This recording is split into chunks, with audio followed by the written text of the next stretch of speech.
a little bit early this morning, and as soon as we are on, good morning, ladies and gentlemen. Good morning, everyone. Listen, guys, there's been wild scenes from over the pond in the United States. Anti-Islam chaos has erupted in America. I'm talking about a town called Dearborn. I think I'm pronouncing that right. Dearborn in Michigan. Look, guys, if you're American right now, you need to understand that it's over for the people of Britain right now. We are pretty much at a state of World War IV in the United Kingdom right now. And by World War IV, I mean the conflicts that are going to be internal, the conflicts, the civil wars, the civil unrest. Remember, I did a live stream the other day, and what I said on that live stream was a potential death toll of 23,000 people per year in the United Kingdom. And that is the low ball figure. If you've not seen that video, guys, go and check it out. I think I did two separate videos with those numbers. But look, guys, okay, before we get on to what's happening in the United States, I want to share with you guys some stuff that's happening.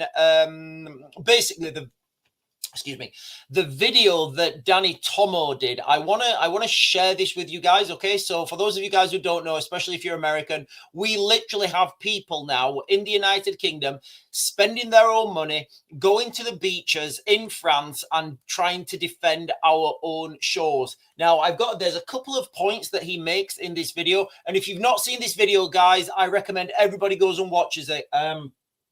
I'll share this with you guys now before we start, and then this is what we will be focusing on today, guys. The Islamification of the West. I've also got with you guys, and you're going to want to watch this, guys. Okay, I've got for you guys an ex-Muslim talking about the verses in the Quran that you guys are going to find really interesting. I'm going to try not to pass judgment in this video. I'm going to try and be as objective as I can. Okay, so let me share this video number 1.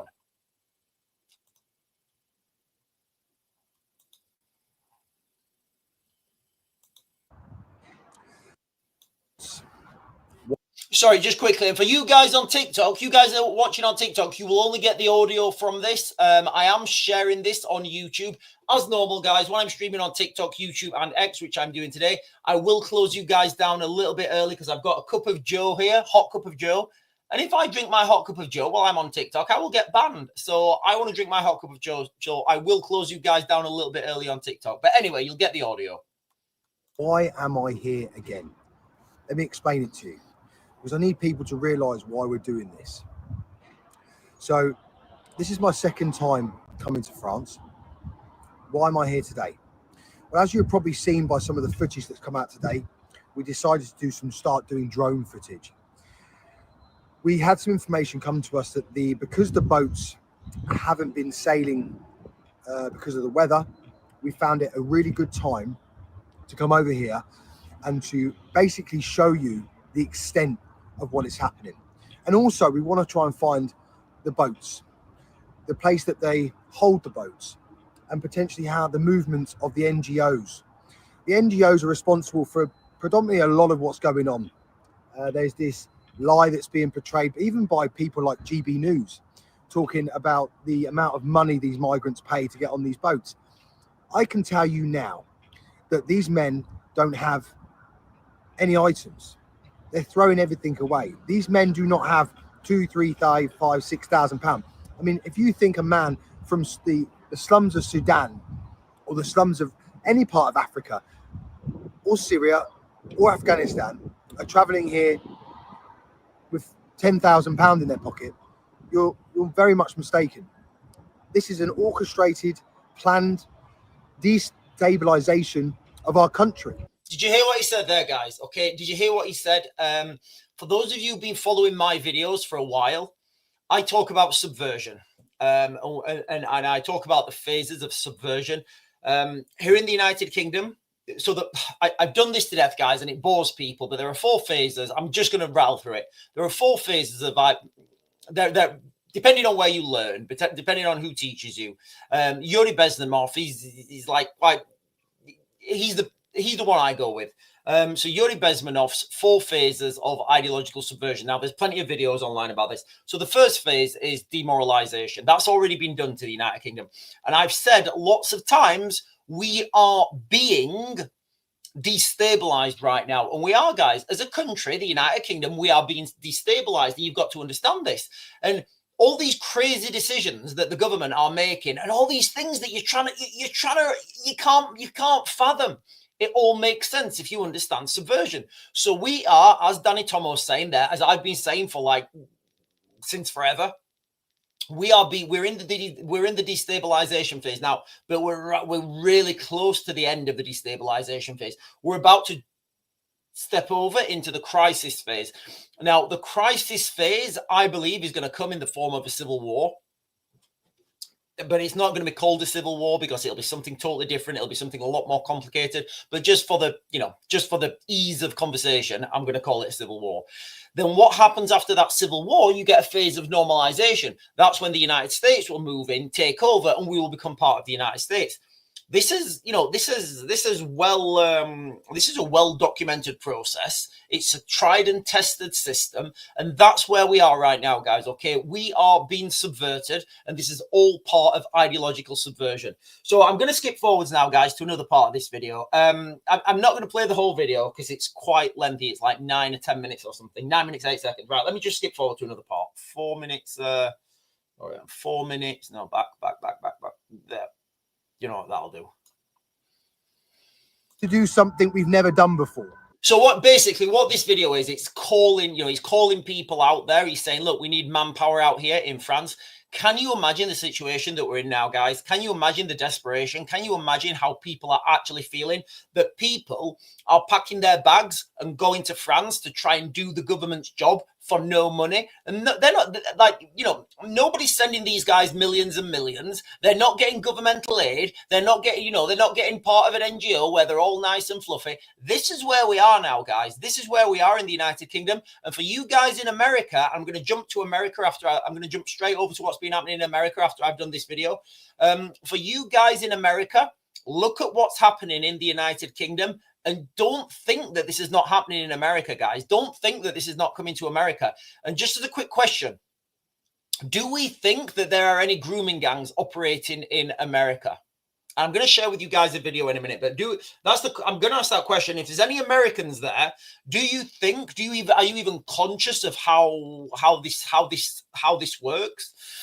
Right. Yeah. Okay.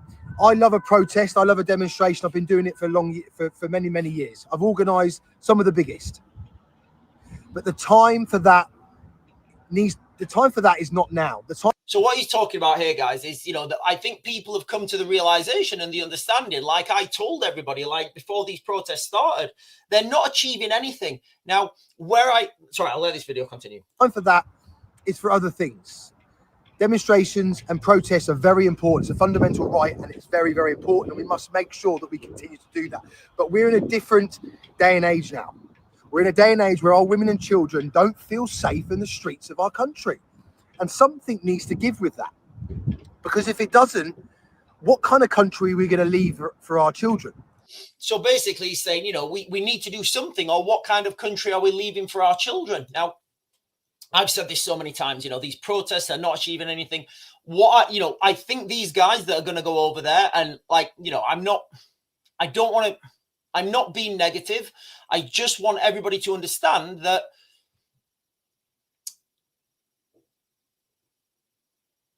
people are barking up the wrong tree. What everybody needs to do is, we need that legal framework. We need this. We need some sort of amendment where we can legally oppose the government, because we can't do that. These guys are going to These guys are going to go out there now to France. Sorry, guys, let me put the chat on. Sorry, guys, I forgot. So these guys are going to go out to France. At some point, they're going to get arrested. They're going to face some heavy charges in France. They're going to spend time in French jails. We need to focus on what's relevant, guys, okay?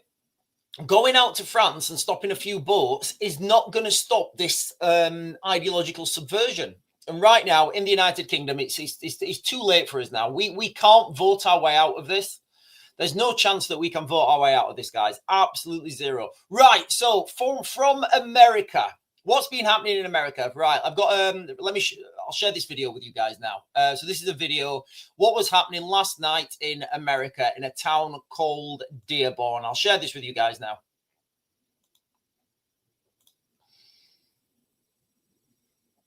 So anti-Islam Christian protesters pray while surrounded by Muslims. America is a Christian country. Our founding fathers died for our right to say we love Jesus. This is his holy land.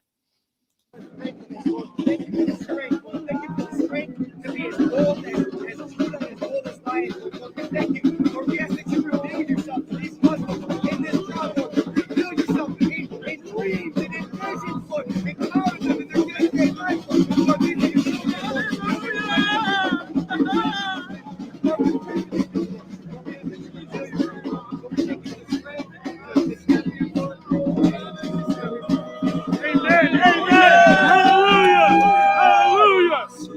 America is a Christian country. Our founding fathers. Just quickly, guys, you know, a lot of these people in the crowd have their faces covered up, as you know, as we've seen in the United Kingdom. Can you see the barriers? Can you see, like, you guys can see what's coming to America, right? You guys understand what's coming. But remember, the Americans have a different political system. They have the Second Amendment, so they can form militias. Those guys have got guns. Those guys can oppose the government. So I think it's going to pan out very differently in America than it's panning out in the United Kingdom. Die for our right to say we love Jesus, and this is his holy land. America. Okay, so also I've got another video to share with you guys now. Give me a second.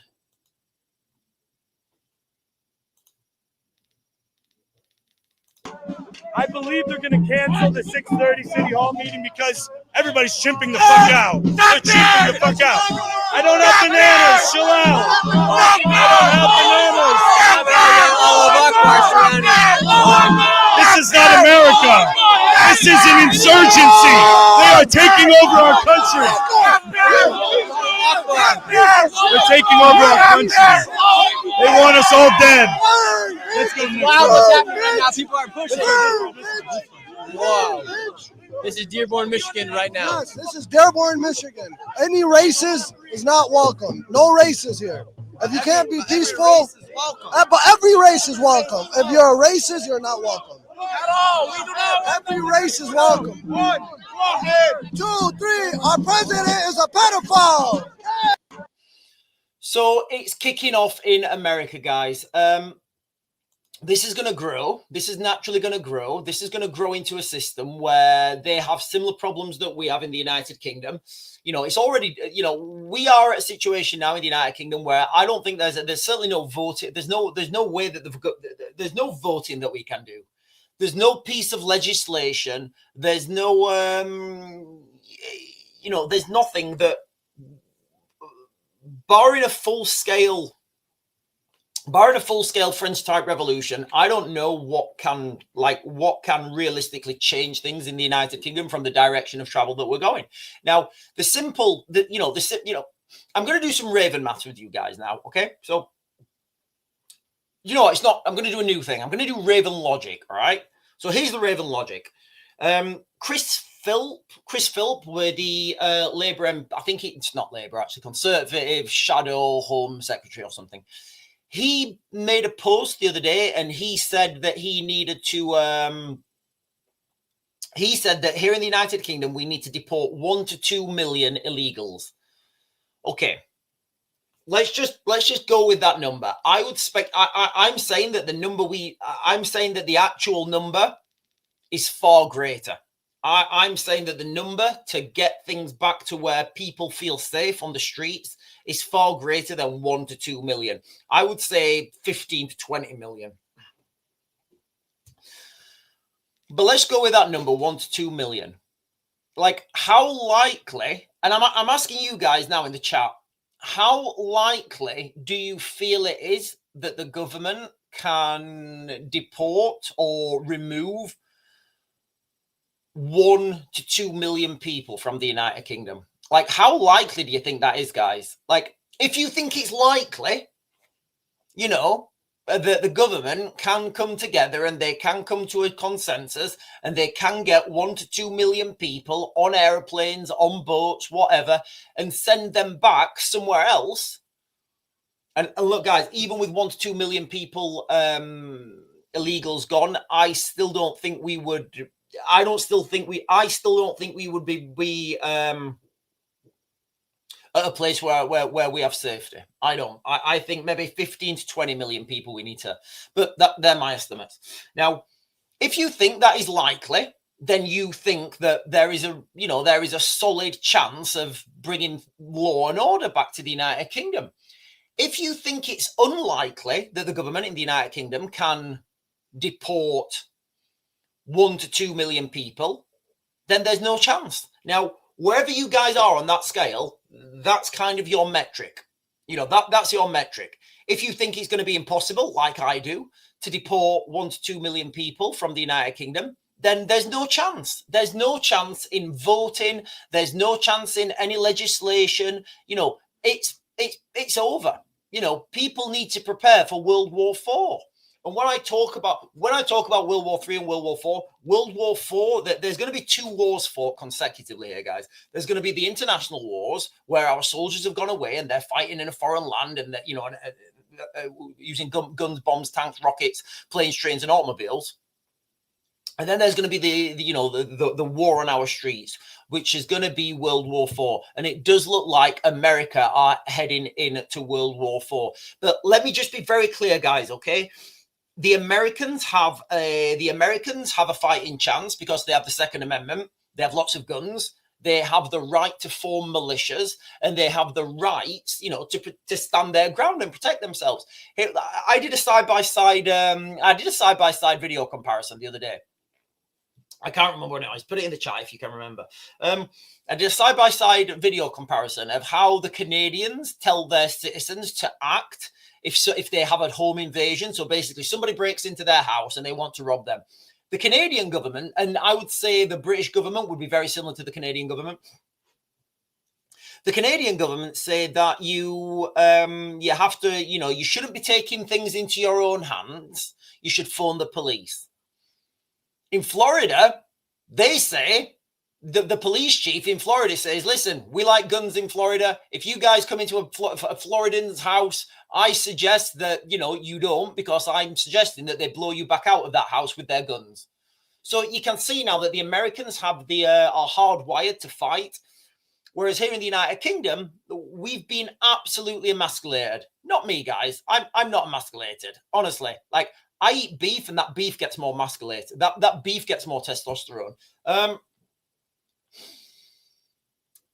So that's where we are right now in the world, guys. Okay, protests broke out in America last night in this place in Michigan. That movement is going to grow. We've already, there's already more videos about this. There's more videos, different parts of the United States where, not least the Americans not the Americans, the New Yorkers, the good old New Yorkers, where the New Yorkers have just elected, what's his name? Zoran Mandini, the first socialist Muslim mayor, and he's just elected or put into place his second in command. I think she's only just come to the United States. She's got a degree. Her education is in anti-Western studies. Go and Google it, guys. Go and Google it. Right, the next thing we're going to do.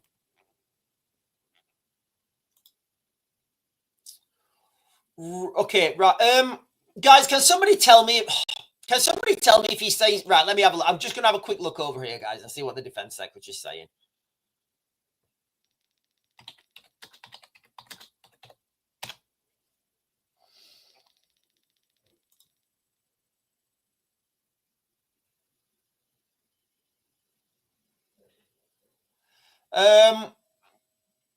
He's only got 155 watching. Sky News only have 155 watching. We get more than that.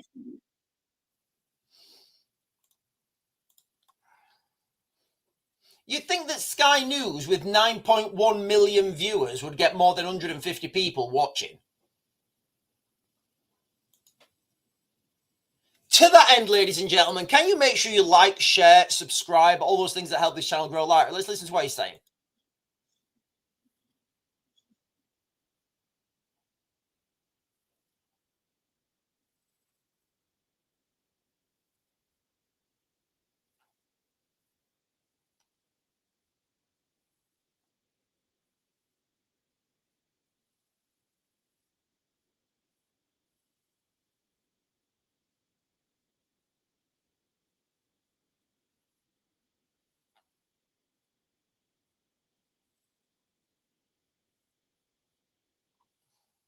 Right, I'm going to leave that there, guys. I will come back onto that if I feel there's anything relevant.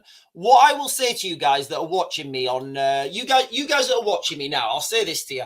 The information I give you is better than the information that John gives you. Now, I'm not meaning anything, I'm not saying anything detrimental to John. But I give you guys the,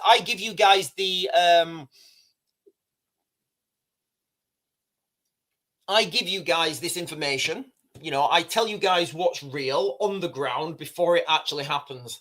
These munitions factories, these things that are here in, these things that are happening, what they're talking about here, guys, it's not going to make a difference. He's talking about technology. He's talking.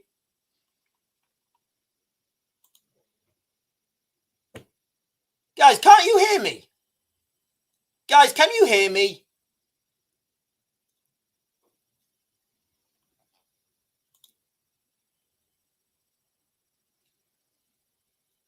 Guys, can you hear me on YouTube? Okay, right. Some people are saying they can't hear me.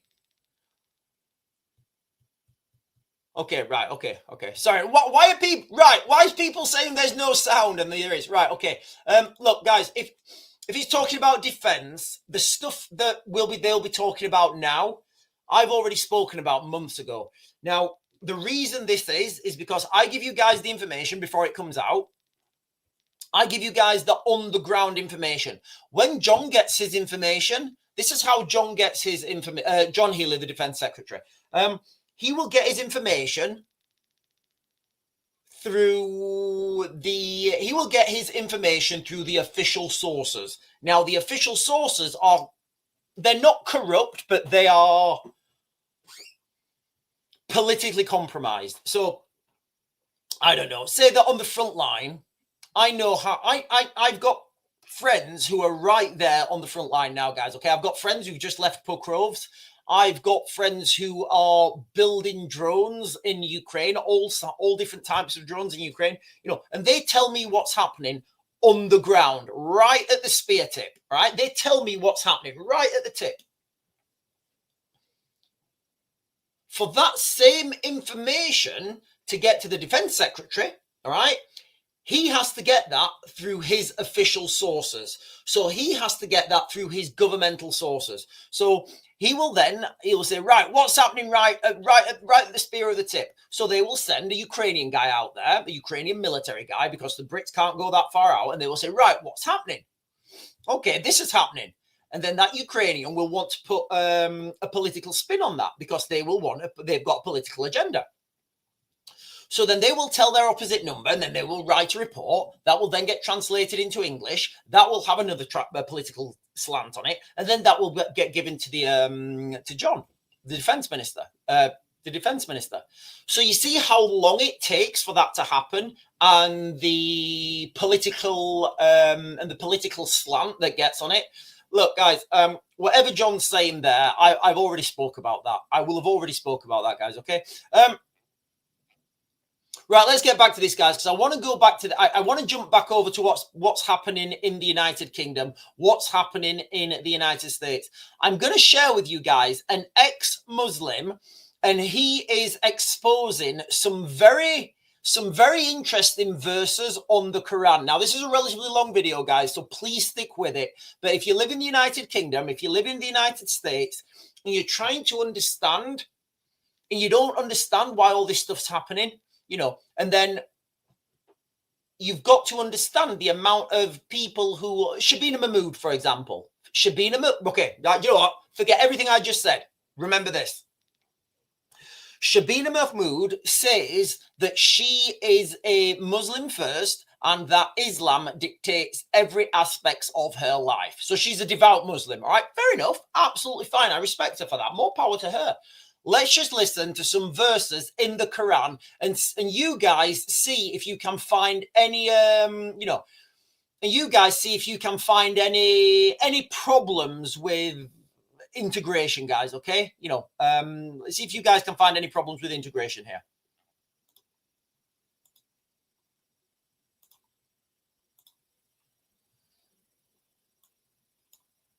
The problem with Islam is that Islam is an absolutist religion where Muslims believe this is the word of God, aka Allah, and no man can ever question the word of Allah, which is extremely problematic, and it has no place in any civilized culture. So I'm going to go through the verses, and I want you to make up your own minds, okay? So let's go through it one by one. Chapter 2, verse 98.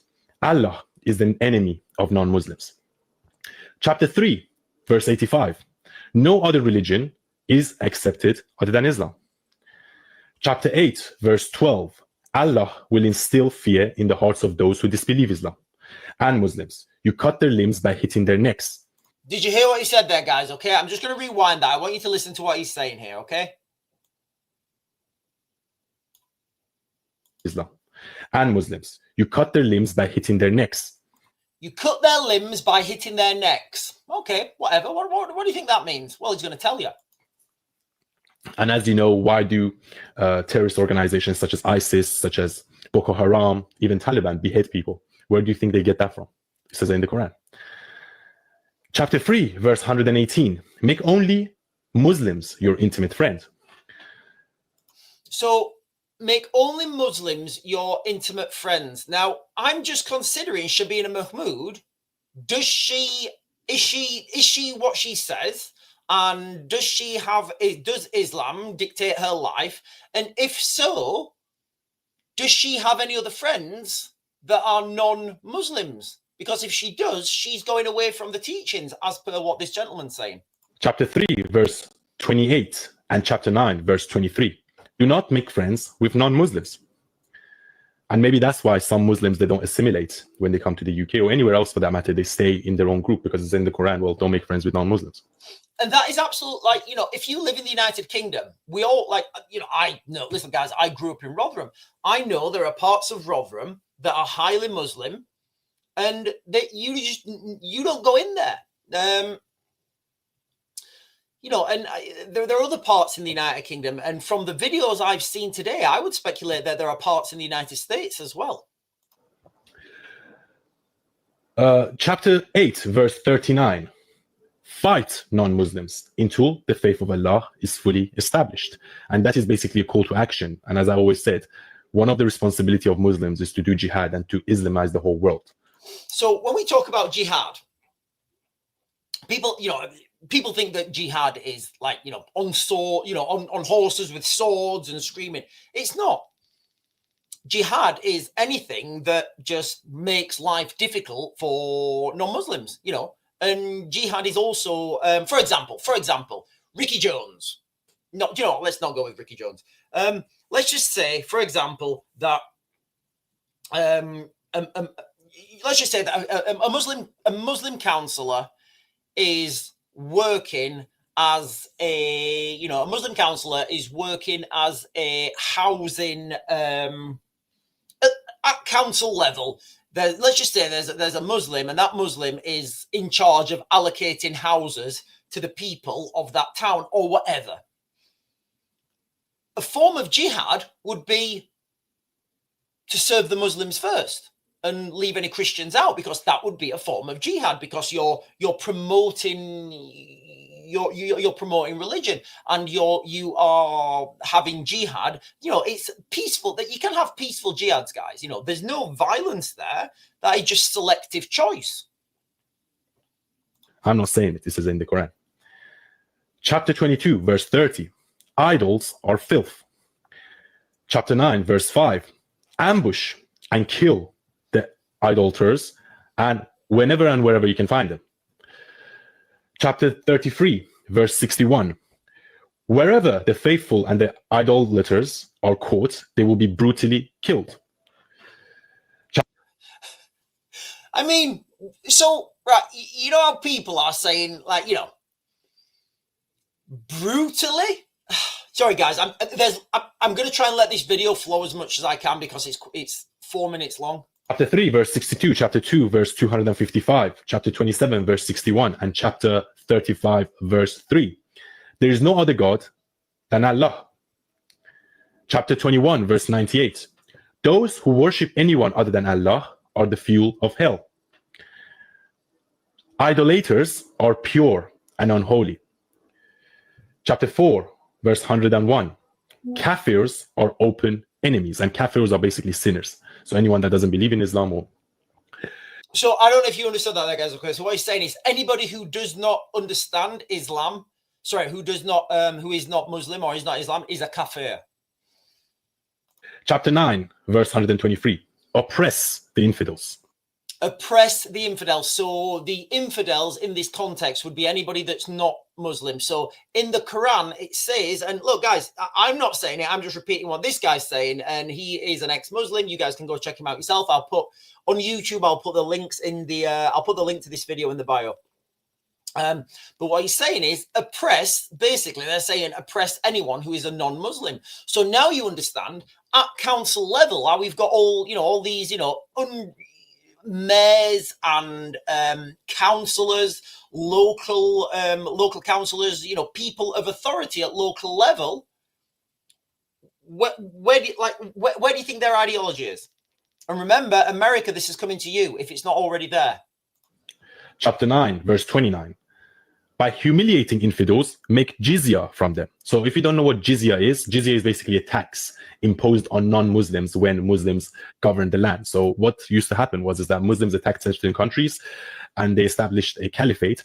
So they either killed people that didn't convert to Islam, but some group, they were like, okay, if you don't want to convert to Islam, you have to pay us an extra tax. And that was called the jizya. Chapter 66, verse 9. Do jihad, war, with the infidels and the beneficiaries. Just quickly, guys, okay? So jihad, it's not, although people think when they hear the word jihad, they think it's some sort of, you know, people riding on horsebacks and screaming and with a sword. It's not. It encompasses a wide range of subversive tactics, I guess. Chapter 4, verse 56. Will cook the skin of the disbeliever. And you see that sometimes, you know, it happens in Pakistan, it happens in Afghanistan. When someone is blasphemous towards the Quran or Muhammad, they burn them to death. And it actually happened recently to some girl that was accused of ripping up the Quran, and they burned her to death in public. Chapter 8, verse 69. All spoils, including women, are halal. And that refers to the fact that Muhammad said that if Muslims go and conquer the land, then the women in that land are halal or permissible to the soldiers. So in the Quran, you know what, guys, I'm just going to replay that. So now you start to understand, don't you? Now you guys start to understand the ideal, you know, the potential ideology that we're dealing with here. Hang on, let me just. The fact that Muhammad said that if Muslims go and conquer the land, then the women in that land are halal or permissible to the soldiers. So what they're saying there is, you know, if there was an let's just pretend, for example, you know, if you live in the United Kingdom, or do you know what? I think the United States now as well. If you live in the United Kingdom and Ireland, obviously, you know, if you think there is, if you guys can just imagine a load, like, you know, an invasion force, and you know, a force of invaders. Maybe they're turning up every day on our shores. I don't know, and they class themselves as soldiers, as an invading army. Then by these teachings, you know, I'm just going to do it again, guys. By these teachings. When someone is blasphemous towards the Quran or Muhammad, they burn them to death. And it actually happened recently to some girl that was accused of ripping up the Quran, and they burned her to death in public. Chapter 8. Sorry, so if you imagine, if you guys consider, and this may or may not be the case, but if you guys think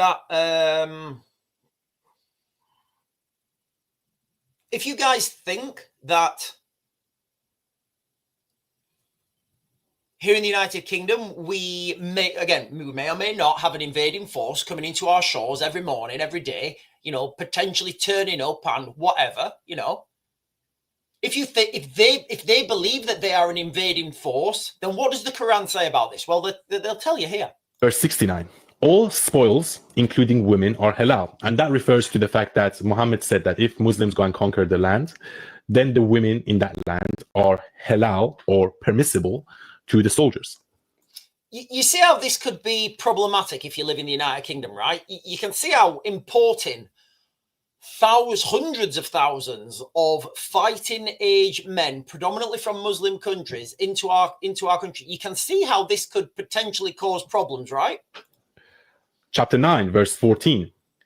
Allah will punish the disbelievers at the hands of the believers.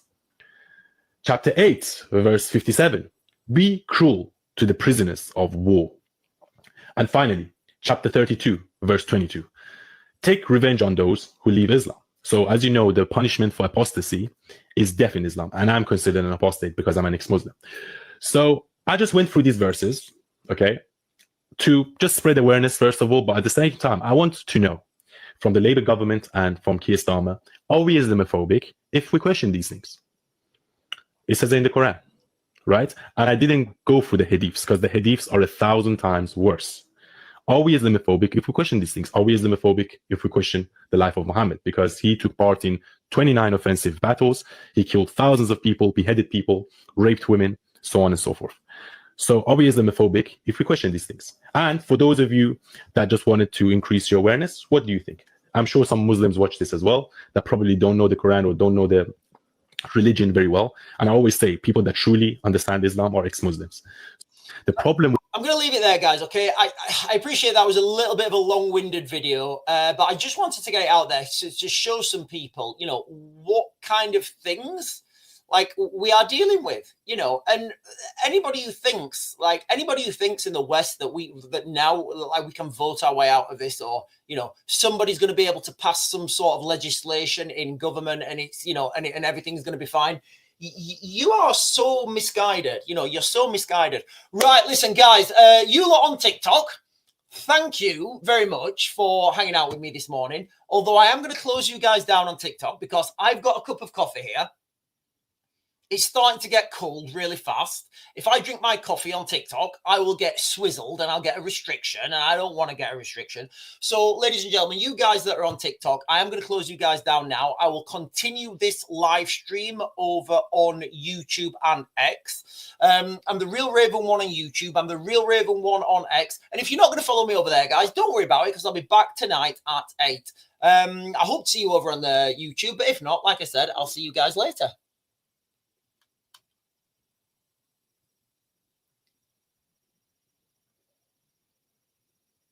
I may not be turning you guys off.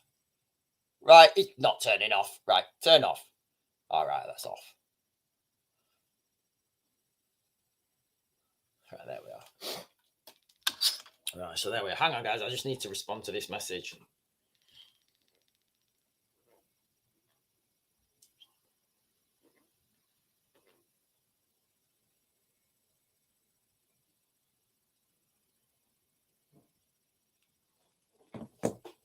Sorry, my friend, he's just texted me saying he's going to Venezuela, and I've just asked him if he needs me with him. Right, so I'm just going to get the chat, guys, because I appreciate I've neglected the chat for a little bit. I've neglected the chat. What I'm going to do real quick, guys, I'm just going to do breaking news and see what John Healy's talking about. Politics latest. UK forces deployed to track Russian spy ship on edge of waters. Russian spy ship currently on the edge of UK waters, warns Defense Secretary. Okay, so yeah, no, I don't think there was much in that speech, guys. We are ready, John Healy tells Putin. Only Labour can be trusted on defence. Look, guys, only I can be trusted on defence. Literally, me. Nobody else, me. I am the only person in the United Kingdom who can be trusted with the defense of the United Kingdom. Nobody else. If I was in charge of defense, we would become an absolute powerhouse. We will become the envy of the world militarily, and then we just go and take shit. We would just go and take shit, you know. You guys are arguing in your country, right? Okay, we're going to come over there. We're going to sort that shit out. And we're going to take your resources, right? Everybody's happy, right? What, you want to have an uprising? Look, guys, I think I'd rule with an iron fist. Anyway, but I'd be fair, you know. I'd be fair, and I keep people in line, and people in the United Kingdom, you know. People in the shires of the United Kingdom, they'd be able to live in peace, you know. Russian ship on the edge of UK waters as Defense Secretary tells Putin we are ready. The Defense Secretary has opened up his speech at Downing ship by saying a Russian spy ship, the Yantar, is on the edge of UK waters in north of Scotland, having entered the UK's wider waters over the last few weeks. This vessel is designed for gathering intelligence and mapping out our undersea cables. Yeah, those things are going to go, guys. Those things are going to go. We deployed a Royal Navy...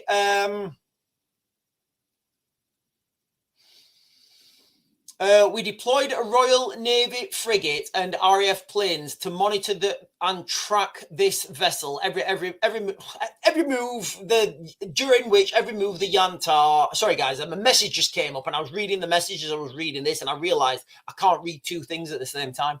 The Yantar directed lasers at our pilot. So that's interesting.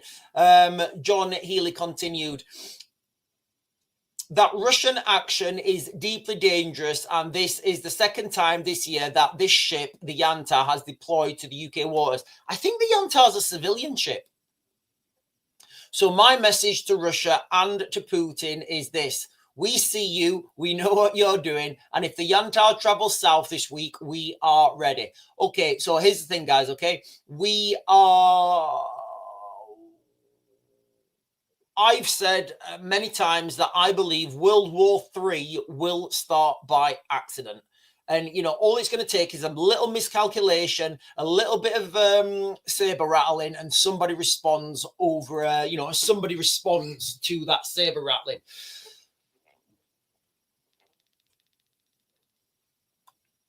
Okay, so the Defense Secretary is now taking questions from journalists.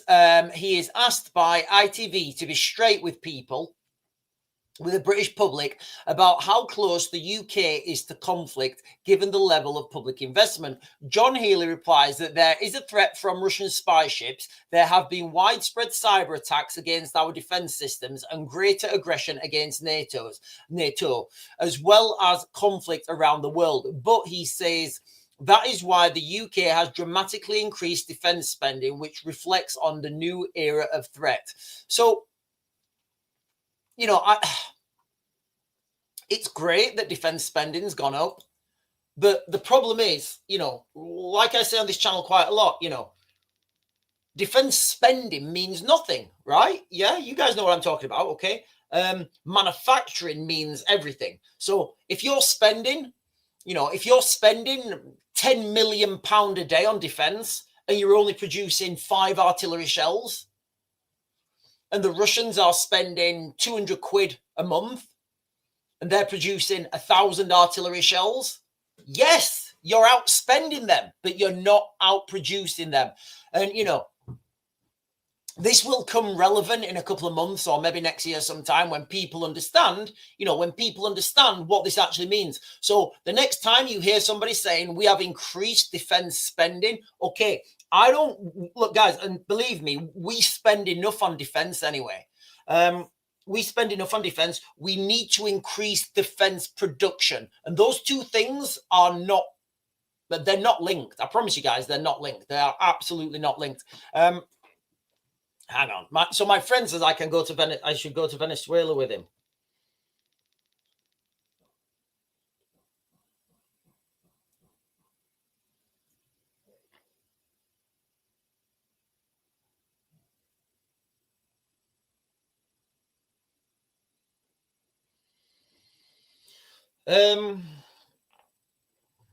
no internet. Right, look, guys, I do apologize. I do apologize. I'm just going to jump to the bottom here because there's a lot of comments on here. David O'Rourke is saying, have you seen the Iranians have used your idea of turning an oil tanker into a drone launch pad? I've not seen that, David. I've not seen that, no. But listen, you know, what I said, like, over a year ago, what I said is the reality is this is the new dynamic of warfare. So is David O'Rourke saying that Iran have turned an oil tanker into a drone launch pad?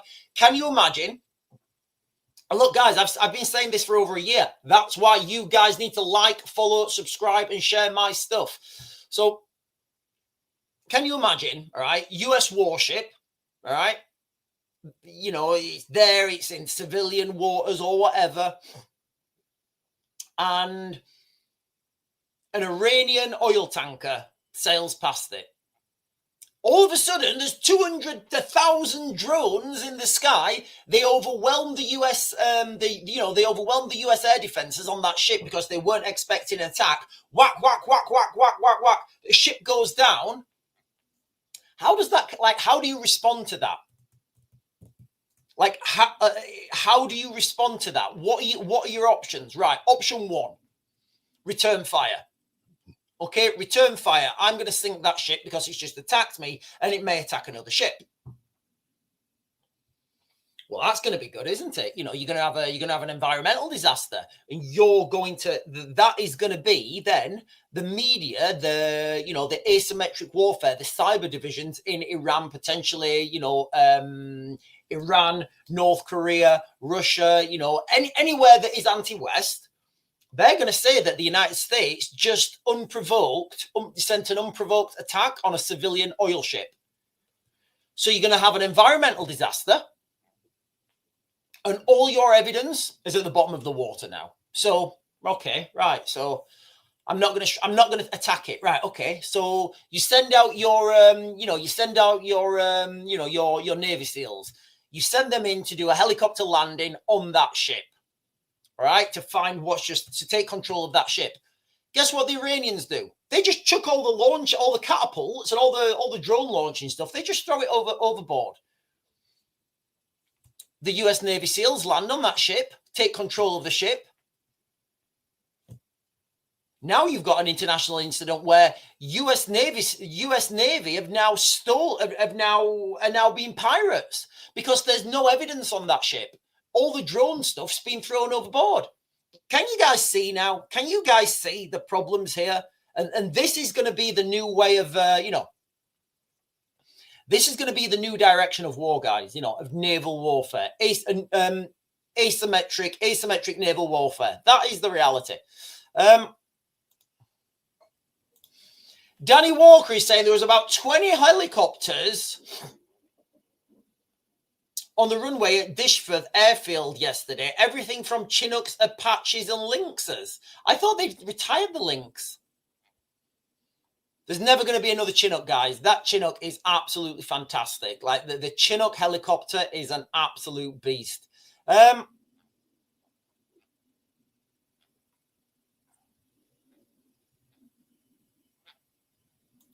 James, oh, hang on. Right, Donna Brooks. What's Donna Brooks saying? Donna Brooke is saying, just saying the word restriction on TikTok Live can cause an immediate ban, and it could trigger an automatic system to flag your content. Yeah, guys, I'm very careful on TikTok when I'm streaming on TikTok because it absolutely swizzles me, and I can have my hot cup of Joe now. It's probably not that hot.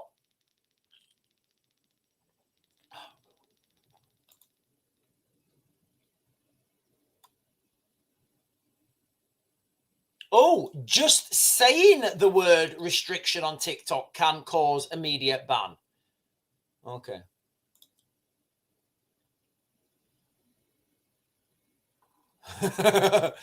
Silly Gallardi said, I hope everybody in the United Kingdom are buying prayer mats, prayer carpets. Yeah, you get a restriction for drinking coffee on TikTok, guys. It's insane. Yeah, two sides are saying I'm sick and tired of this country's BS. It all seems, it all seems off and it all seems odd unless you understand we are being highly subverted, we're being destabilized, and we're about to head into the crisis phase. Boogie House TV is saying we got this. People straight, are you Boogie House TV? Are you from America?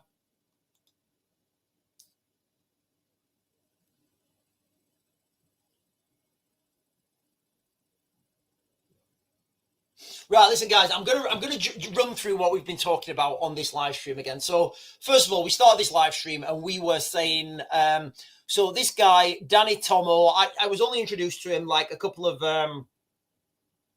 days ago. It was one of you guys sent me a link or something.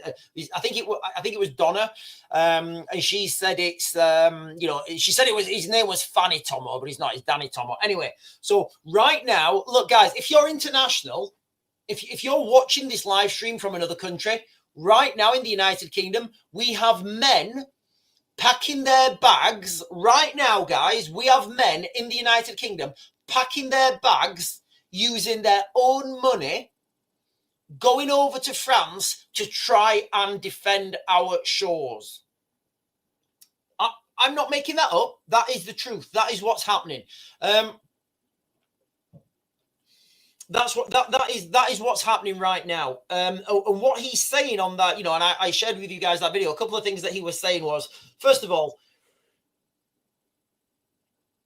the time for protesting.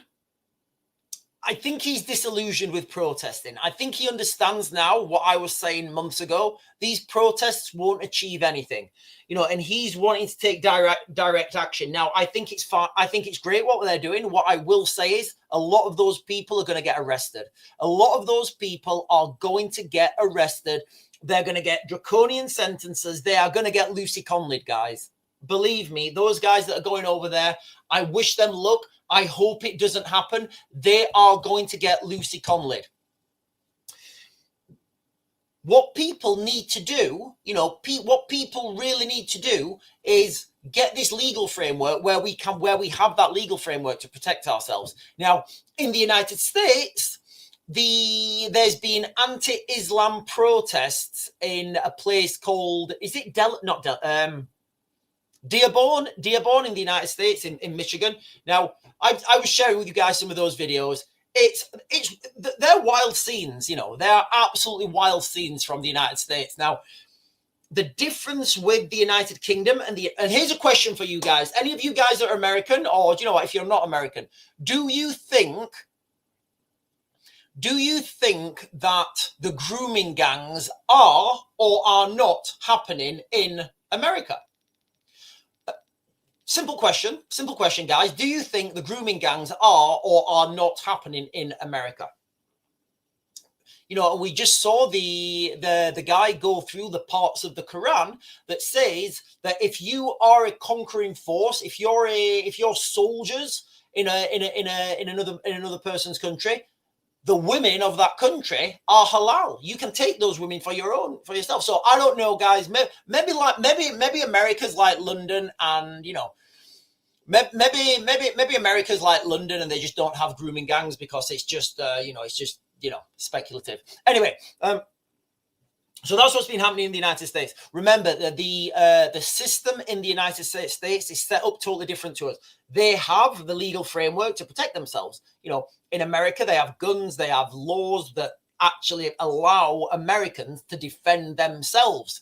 Here in the United Kingdom, we get to phone the police, and they may or may not come out, or you get to send an email. So in the United Kingdom, if you're getting attacked, you've got to send an email. You've got to go onto the police app, download the app, and send an email or whatever. In the United States, if you're getting attacked, you can go smoky gun wagging. Issue 9mm paracetamols without any water, guys. Okay, you can, you can throw those 5.56 hole punchers. You can do that thing. So it's a very different dynamic in America, guys. It is. It's a very different dynamic. But I do think these things are coming. Also in the United Kingdom, okay. Let me go with this, guys. I'll just read this because I'm conscious of the time. So Nigel Farage has done a speech talking, and he says the hounding of men who have given their lives and served in the British Army. The leader of Reform, Nigel Farage, reacts to the controversial Troubles Bill as it passes its second reading in Parliament. Do you know what? We are going to watch this, guys. We are going to watch this because it's insane. So there's some contradictory things that are coming out from the United Kingdom right now. So I'm going to share this with you guys. Actually, I was looking at the time, but I am going to share this. Legacy Act for the Conservative Party. No, it's extraordinary. I mean, the 23 Legacy Act for the Conservative Party, the one flaw, as I see it, is the Human Rights Act. But at least there was an attempt to draw a line under things that happened 30, 40, 50 years ago. Quite why the Labour Party want to stir up this hornet's nest is beyond me. You know, I met someone today who served in the British Army for over 40 years, who is now being hounded, who has been at 7 o'clock in the morning taken out of his house by the police. What on earth are we doing? And the rumours are there are 4 more big cases to come, and they might even go back to Malaya in 1954. This is the hounding of men who've given their lives and served in the British Army. And you know something? Forget Northern Ireland today. Think about Northern Ireland 30, 40, 50 years ago. This was a bloody, awful, horrible place. Thousands killed, tens of thousands wounded. It was a horrible place. And the job of the British Army was to stop the terrorists. And some of these cases are so clear-cut, it's almost unbelievable. Quite why Labour want to alienate the entirety of the veterans community in Britain is beyond me. So this whole thing, guys, all right, this is why I'm always fastidious about having these, about having legal frameworks to protect ourselves. Because without these legal frameworks, without this legal framework that we can say, no, we abided by this law, people are just going to get taken down. It might not happen. It might not happen immediately, but it will happen. So you can imagine now if a civil war breaks down in, if you can imagine now a civil war happens in the United Kingdom and you try defending yourself, at some point you'll get sent to prison for that because we don't have any there's no legalities for us to protect ourselves, so in 10, 20 years time,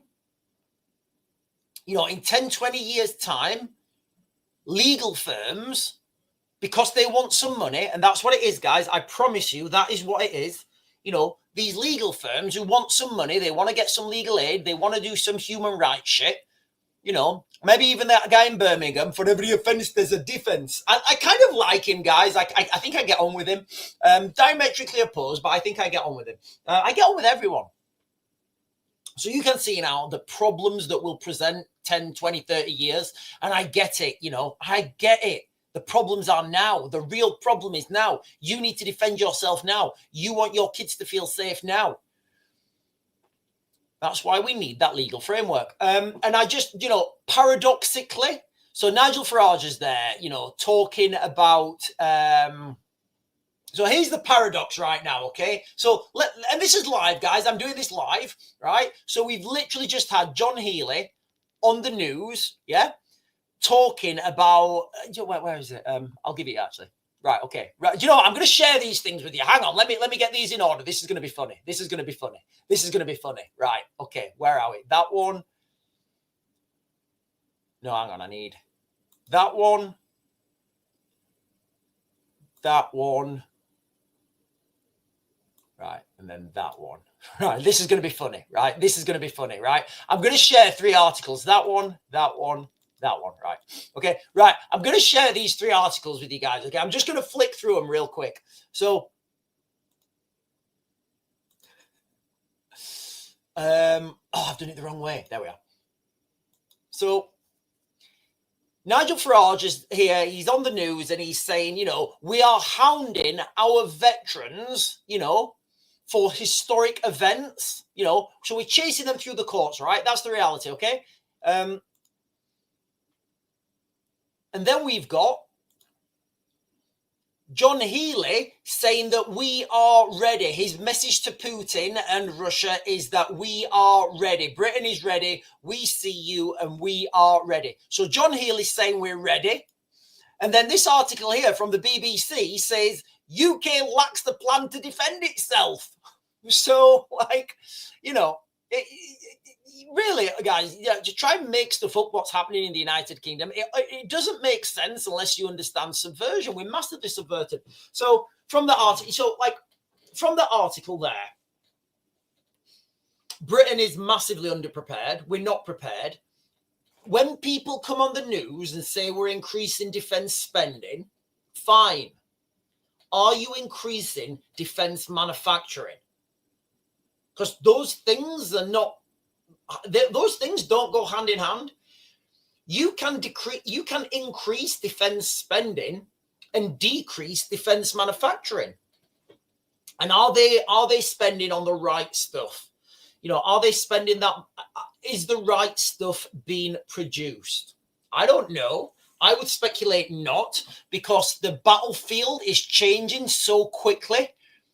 If you'd have invested in state-of-the-art technology 12 months ago, that's obsolete now. It's a waste of money. You don't need that. You know, there needs to be fast prototyping, and the only way you can do that, deploy quick prototyping is doing it in country. You can't do it in another country. So this prototyping needs to be done in Ukraine, or maybe even Poland at a push. But you need that red area, blue area facility. So you need the hot area that's producing those prototypes, and you can't produce these big. Artillery's king, guys. All right, guys. I'm not getting into a defense thing. Right, let me get some comments on the chat, and then we'll start closing this down, guys. Okay. Belfast and Beyond is saying.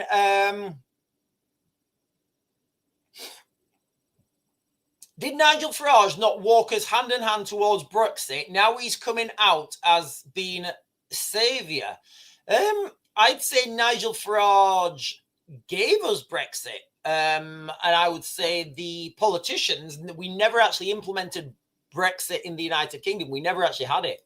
Martin Quinn is saying, Tony Blair bends backwards for Israel, United Nations. It is taking us into a war that we don't really want. Putin keeps saying, look at your government. People, guys, look, let's not pretend Putin's not a puppet. Putin is an absolute puppet. You know, people think that Putin's this strong, unsubverted guy. What's happening? Russia is still bringing in, the digital ID, the crypto ruble or whatever it is. They're doing the exact same thing as we are here.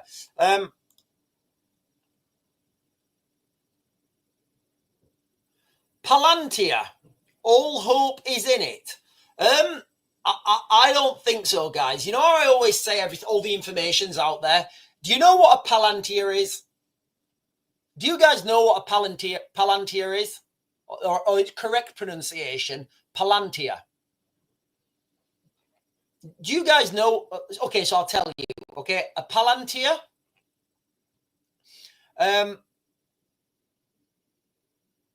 So a Palantir is it's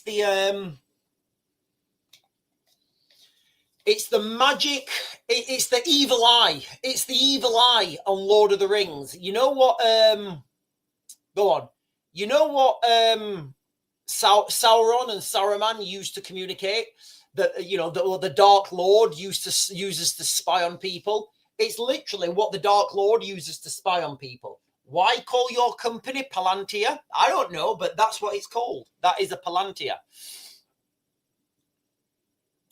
I voted Brexit, but we never got it. No, we never got it. We never got Brexit, guys. We never got Brexit. It never happened. James is saying, I think the lefties in the government can manage all this, although Starmer looks terrified most of the time and just reads scripts. Yeah. Where has Keir Starmer gone? Has anyone seen Keir Starmer? Has he done like any public Has he done anything? Like, he seems to have vanished. And Slim is saying, I thought that Soros was the Dark Lord. Maybe he is. I don't know. Right, listen, ladies and gentlemen, I am going to close this down now, actually. You guys have been fantastic. The crux of this video is, you know, some wild stuff happening. British men are going over to France to try and defend our country.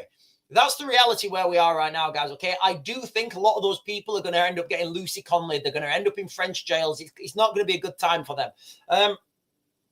Realistically, what we need is that legal framework, guys, okay? Nothing happens without that. Nothing happens without that legal framework.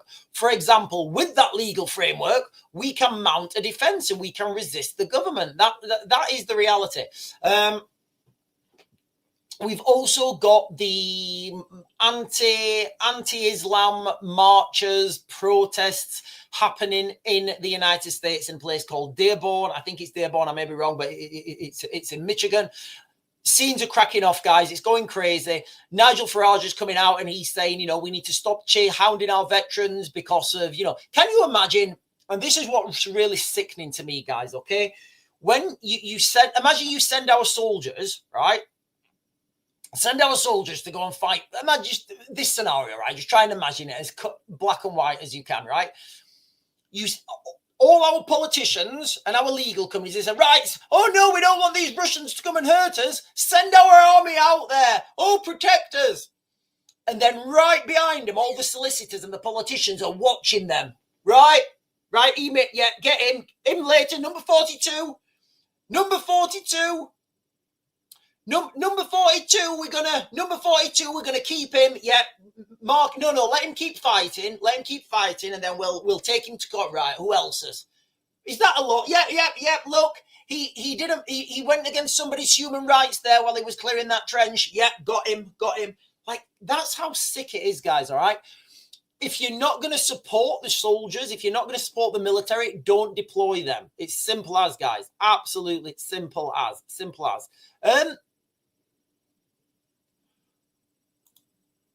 For pause comment.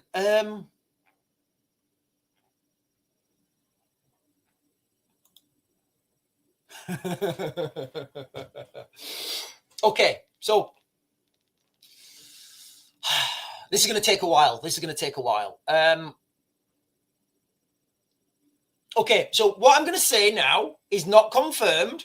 It's only from rumors from Ukraine. Okay, this is all from rumors from Ukraine.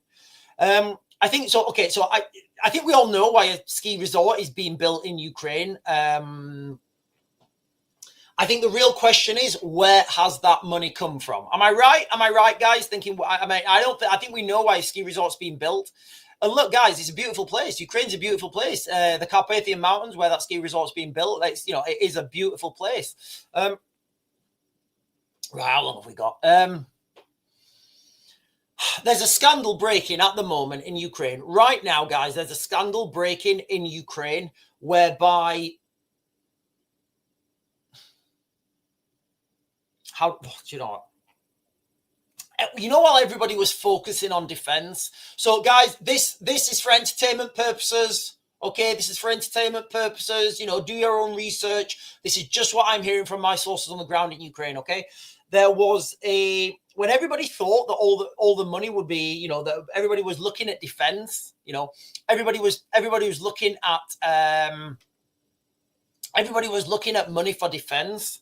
Well, it turns out there was a lot of contracts being given to certain companies with ties to Zelensky to rebuild the energy infrastructure. And as we know, every winter, every fall actually, every autumn, the Russians attack the Ukrainian energy grid. Well, there were non-compete contracts given to, allegedly, there were non-compete contracts given to people close to Zelensky, and a lot of money's gone missing. So I think that's where we're going on there, guys. I wouldn't. There is a scandal that's breaking right now in Ukraine. And over the next couple of days, it's gonna all hit the mainstream, and it may bring, guys, it could actually bring down Zelensky. This could bring down Zelensky. Paul Lloyd is saying, when the shit hits the fan and our own soldiers won't turn against us, so that's where the immigrant soldiers come to play. Mark my words, it will happen. I don't think you're far wrong. And Jake is saying, that's like explaining why Trump, Tony Blair, Palantir, Elon and crew have their place in Gaza. I think I must have missed your last comment. Right, listen, ladies and gentlemen, I am going to close this down now because my phone is going crackers. I've got loads of messages. I've got paid work to do. I'm going to close this down now. Thank you for hanging out with me this morning, guys. Crazy stuff happening. I think I'm going to focus on Ukraine this afternoon because, like, you know, a lot of you guys are saying, yes, there's an investigation going on. There's millions missing. I would say even more. A lot of money has been, you know, embezzled. But there we are, guys, you know, and I could tell you a story or two myself. I could, yes, sir. Right, I'm going to close this down now, guys. Don't forget to like, comment, subscribe, share my stuff, ladies and gentlemen. I really do appreciate it when you do that, and I'll see you guys later.